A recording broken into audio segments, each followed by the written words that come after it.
Hello everyone, welcome to my channel. இன்னைக்கு நாம standard 12th physics unit number 1 எலக்ட்ரோஸ்டாட்டிக்ஸில் capacitor in series and பேரலல்ங்கிற topic தான் வந்து பார்க்க போகிறோம். அதில் ஃபஸ்ட்டு கெப்பாசிட்டர் இன் சீரீஸ் பார்த்ததுக்கப்புறம் கெப்பாசிட்டர் இன் பேரலல் வந்து பார்க்க போகிறோம். ஃபஸ்ட்டு கெப்பாசிட்டர்னால் நம்மளுக்கு என்னன்னு தெரிஞ்சாதான் capacitor in series and parallel பற்றி நம்மளுக்கு தெரியணும். ஃபஸ்ட்டு வந்து கெப்பாசிட்டர்னா என்னென்னு பார்ப்போம். கெப்பாசிட்டருங்கிறது என்னென்னு பார்த்தோம்னா, கெப்பாசிட்டருங்கிறது ஒரு டிவைஸ். அந்த டிவைஸ் வந்து என்ன பண்ணுன்னு பார்த்தோம்னா, எலக்ட்ரிக்கல் சார்ஜையும் எலக்ட்ரிக்கல் எனர்ஜியுமே வந்து ஸ்டோர் பண்ணி வைக்கிறதுக்கு யூஸ் பண்ணுற டிவைஸ் தான் வந்து இந்த கெப்பாசிட்டர். இப்போ இந்த கெப்பாசிட்டரில் வந்து என்னென்ன ப்ரெசென்ட் ஆகிருக்குன்னு பார்த்தோம்னா, 2 பேரலல் பிளேட்ஸ் வந்து ப்ரெசென்ட் ஆகிருக்கும். அந்த பேரலல் பிளேட்டுன்னு சொல்லுவாங்க, அது ஒரு ஷீட்டுன்னு சொல்லுவாங்க. அந்த பிளேட்ஸ் அண்ட் ஷீட் வந்து 2 கண்டக்டிங் ஆப்ஜெக்ட்னுட்டும் சொல்லியிருக்காங்க. அது ரெண்டுக்கும் நடுவில் ஒரு ஸ்மால் டிஸ்டன்ஸ் வந்து இருக்கும். அந்த டிஸ்டன்ஸ் வந்து டின்னுட்டு மென்ஷன் பண்ணுவாங்க.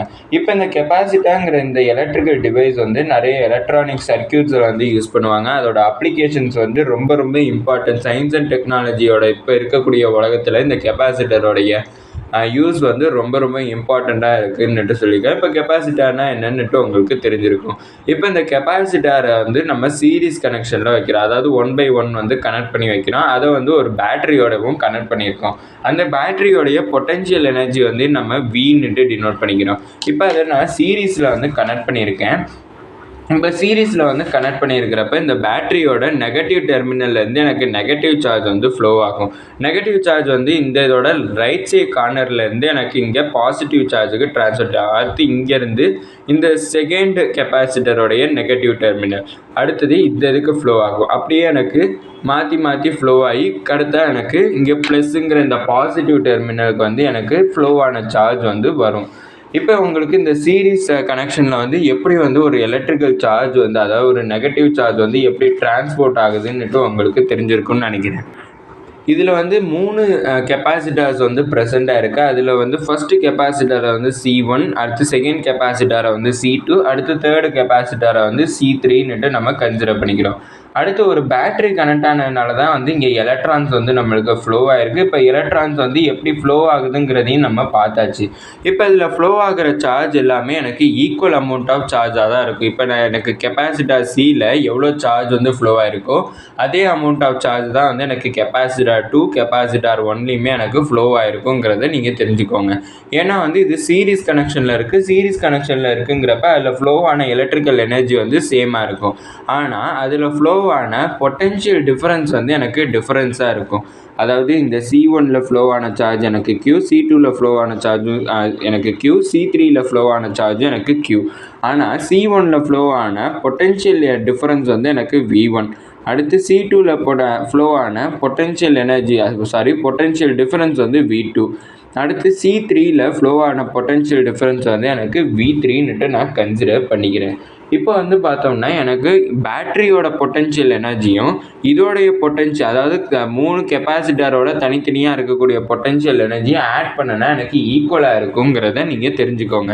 அப்படின்னா நான் அதை எப்படி எழுதிக்கலாம்னா, பேட்டரியோட பொட்டென்ஷியல் டிஃபரன்ஸ், அதாவது வோல்டேஜ் இஸ் ஈக்குவல் டு எனக்கு கெப்பாசிட்டர் 1ஓட வோல்டேஜ், அடுத்து கெப்பாசிட்டர் 2ஓட வோல்டேஜ், கெப்பாசிட்டர் 3ஓட வோல்டேஜ், 3யுமே ஆட் பண்ணனா எனக்கு ஈக்குவலாக இருக்குங்கிறத நீங்கள் தெரிஞ்சுக்கோங்க. இதை நான் ஈக்குவேஷன் நம்பர் 1ன்னுட்டு கன்சிடர் பண்ணிக்கிறேன். இப்போ அடுத்து வந்து பார்த்தோம்னா எனக்கு கெப்பாசிட்டன்ஸோட ஃபார்முலா எழுதிக்கிறேன். கெப்பாசிட்டன்ஸோட ஃபார்முலா என்னென்னு பார்த்தோம்னா Q/V. எனக்கு இங்கே வோல்டேஜ் தான் இருக்குது. அப்படின்னா நான் இதை இங்கிட்ட ட்ரான்ஸ்லேட் பண்ணேன்னா எனக்கு V இங்கிட்டு போயிடும், Cயை நான் இங்கிட்ட ட்ரான்ஸ்லேட் பண்ணுறேன்.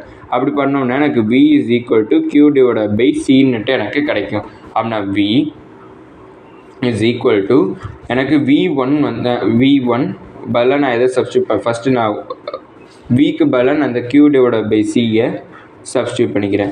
V1ங்கிறப்ப எனக்கு இந்த இடத்துல எனக்கு C1ன்னுட்டு கிடச்சிருக்கும்.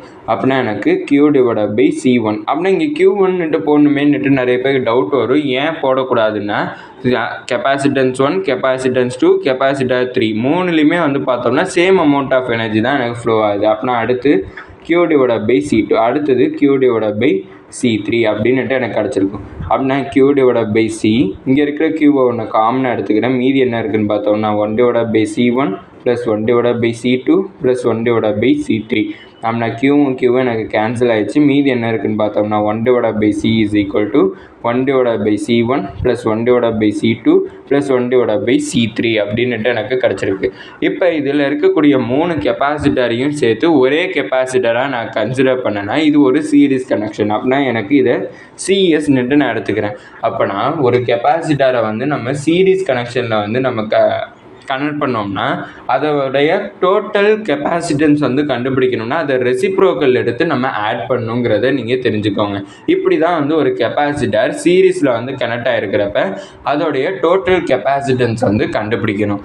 இப்போ வந்து அடுத்து பேரலல் கனெக்ஷன் வந்து பார்ப்போம். அதுக்கப்புறம் இப்போ என்ன பார்க்க போகிறோம்னு பார்த்தோம்னா ஒரு கெப்பாசிட்டரை பேரலல் கனெக்ஷனில் வந்து நம்ம கனெக்ட் பண்ணோம்னா அதோடைய கெப்பாசிட்டன்ஸ் வந்து எப்படி இருக்கும் கன்சிடர் பண்ண போகிறோம். இப்போ இதில் மொத்தம் நான் 3 கெப்பாசிட்டர்ஸ் வந்து கன்சிடர் பண்ணிக்கிறேன். இந்த 3 கெப்பாசிட்டரோட கெப்பாசிட்டன்ஸ் வந்து என்னென்னு பார்த்தோம்னா C1 C2 C3ன்னுட்டு நான் கன்சிடர் பண்ணிக்கிறேன். அடுத்தது வந்து பார்த்தோம்னா எனக்கு அதில் ஒரு பேட்ரி வந்து கனெக்ட் பண்ணுறோம். அந்த பேட்டரியுமே வந்து பார்த்தோம்னா பேரலாக தான் வந்து கனெக்ட் பண்ணுறோம். அப்படி ஒரு பேட்டரியை வந்து கனெக்ட் பண்ணுறப்ப எனக்கு அதுலேருந்து விங்கிற ஒரு வோல்டேஜ் வந்து எனக்கு ஃப்ளோ ஆக ஆரம்பிக்கும். இப்போ இதுலேருந்து போன வாட்டி பறி பார்க்குறோம். இதுலேருந்து எனக்கு நெகட்டிவ் டெர்மினல்லேருந்து எனக்கு நெகட்டிவ் சார்ஜ் வந்து எனக்கு இதுக்கு டிரான்ஸ்ஃபரேட் ஆகும். அதுக்கப்புறம் இதுலேருந்து பாசிட்டிவ் டெர்மினல்லேருந்து பாசிட்டிவ் டெர்மினலுக்கு எனக்கு டிரான்ஸ்ஃபரேட் ஆகும். அப்புறம் நெகட்டிவ் டெர்மினல்லேருந்து நெகட்டிவ் டெர்மினல்னுட்டு எனக்கு டிரான்ஸ்ஃபரேட் ஆகிறப்ப எனக்கு அதில் ஃப்ளோ ஆகிற சார்ஜஸ் வந்து எனக்கு டிஃப்ரெண்ட்டாக இருக்கும். அதனால பார்த்தோம்னா இதை Q1 Q2 Q3ன்னுட்டு கன்சிடர் பண்ணிக்கிறோம். ஆனால் அதில் வந்து ஃப்ளோ ஆகக்கூடிய வோல்டேஜ் அதாவது பொட்டென்ஷியல் டிஃப்ரென்ஸ் வந்து எனக்கு சேமாக இருக்கும். போன இதில் சீரிஸ் கனெக்ஷனில் வந்து பார்த்தோம்னா எனக்கு பொட்டென்ஷியல் டிஃப்ரென்ஸ் வோல்டேஜ் வந்து எனக்கு டிஃப்ரெண்ட்டாக இருக்கும், சார்ஜ் வந்து சேமாக இருக்கும். ஆனால் நம்ம பேரலல் கனெக்ஷனில் வந்து பார்த்தோம்னா சார்ஜ் டிஃப்ரெண்ட்டாக இருக்கும், அதில் ஃப்ளோ ஆகக்கூடிய வோல்டேஜ் வந்து எனக்கு சேமாக இருக்கும். அப்போனா இதில் வந்து டோட்டல் சார்ஜ் அதாவது Q இஸ் ஈக்குவல் டு எனக்கு Q1 அதாவது ஃபஸ்ட்டு கெப்பாசிட்டரில் ஃப்ளோவான சார்ஜ், அடுத்து Q2 செகண்ட் கெப்பாசிட்டரில் ஃப்ளோவான சார்ஜ், Q3 தேர்டு கெப்பாசிட்டரில் ஃப்ளோவான சார்ஜ், மூணையுமே ஆட் பண்ணோம்னா எனக்கு டோட்டல் சார்ஜ் வந்து எனக்கு கிடைக்கும். இப்போ நான் என்ன பண்ண போகிறேன்னு பார்த்தோம்னா கெப்பாசிட்டன்ஸோட ஃபார்முலா எழுதிக்கிறேன். Q டிவைடட் பை விங்கிறது எனக்கு கெப்பாசிட்டன்ஸோட ஃபார்முலா. இப்போ இதில் பார்த்தோம்னா வியை நான் இங்கிட்ட ட்ரான்ஸ்லேட் பண்ணால் எனக்கு Q கிடச்சிடும். நான் Q is equal to CV அப்படின்னுட்டு கிடச்சிருக்கா. நான் Qக்கு பதிலாக CVன்னுட்டு சப்ஸ்டியூட் பண்ணிக்கிறேன். இப்போ இங்கே எனக்கு Q1 இருக்குங்கிறப்ப நான் இங்கே எனக்கு ஃபஸ்ட்டு கெப்பாசிட்டன்ஸில் தான் Q1 அப்படின்னா எனக்கு இங்கே C1ன்னுட்டு எழுதிக்கிறேன். வோல்டேஜ் வந்து நான் மாற்றலை. ஏன்னு பார்த்தோம்னா இதில் ஃப்ளோ ஆகக்கூடிய வோல்டேஜ் வந்து எல்லாமே சேம்னுட்டு நம்ம முன்னாடியே பேசிட்டோம்.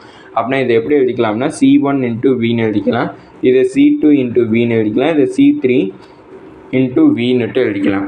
இப்போ இதில் பார்த்தோம்னா இங்கே செகண்ட் அதான் RHSல இருக்கக்கூடிய V எல்லாத்தையுமே நான் காமனாக எடுத்துடுறேன். அப்படின்னா CV இஸ் ஈக்குவல் டு வியை காமனாக எழுதிட்டேன்னா C1 ப்ளஸ் C2 ப்ளஸ் C3ன்னுட்டு கிடச்சிருக்கும். வியும் எனக்கு கேன்சல். அப்படின்னா C is equal to C1 plus C2 plus C3ன்னுட்டு கிடச்சிருக்கும். இது பேரலல் கனெக்ஷனுங்கிறதுனால இதை CPன்னுட்டு நான் எழுதிக்கிறேன். அப்போனா ஒரு கெப்பாசிட்டரை வந்து பேரலல் கனெக்ஷனில் வந்து நான் கனெக்ட் பண்ணியிருக்கேன்னா அதோட டோட்டல் கெப்பாசிட்டன்ஸ் வந்து கண்டுபிடிக்கணும்னா அதை டைரெக்டாக ஆட் பண்ணிடலாம் அதோட கெப்பாசிட்டன்ஸை. அதுவே நான் சீரீஸ் கனெக்ஷனில் வந்து கனெக்ட் பண்ணியிருக்கேன்னா அதோட டோட்டல் கெப்பாசிட்டன்ஸ் வந்து கண்டுபிடிக்கணும்னா நான் ரெசிப்ரோக்கல் எடுத்து ஆட் பண்ணுங்கிறத நம்ம இப்போ தெரிஞ்சுக்கிட்டோம். இதோட இந்த வீடியோ முடிஞ்சிச்சு. மறக்காம நம்ம சேனலை சப்ஸ்கிரைப் பண்ணி சப்போர்ட் பண்ணுங்கள். நீங்கள் கொடுக்கக்கூடிய ஒவ்வொரு சப்ஸ்கிரைபும் எனக்கு மிகப்பெரிய சப்போர்ட்டாக இருக்கும். அதுக்கப்புறம் ஏதாச்சும் டவுட்ஸ் இருந்தால் நீங்கள் கமெண்ட் பண்ணுங்கள். அதுக்கப்புறம் நான் ஏதாச்சும் இம்ப்ரூவ் பண்ணணுன்னாலும் கமெண்ட் செக்ஷனில் சொல்லிடுங்க. அதுக்கப்புறம் இந்த வீடியோ பிடிச்சிருந்துச்சுன்னா லைக் பண்ணிடுங்க. தேங்க்யூ.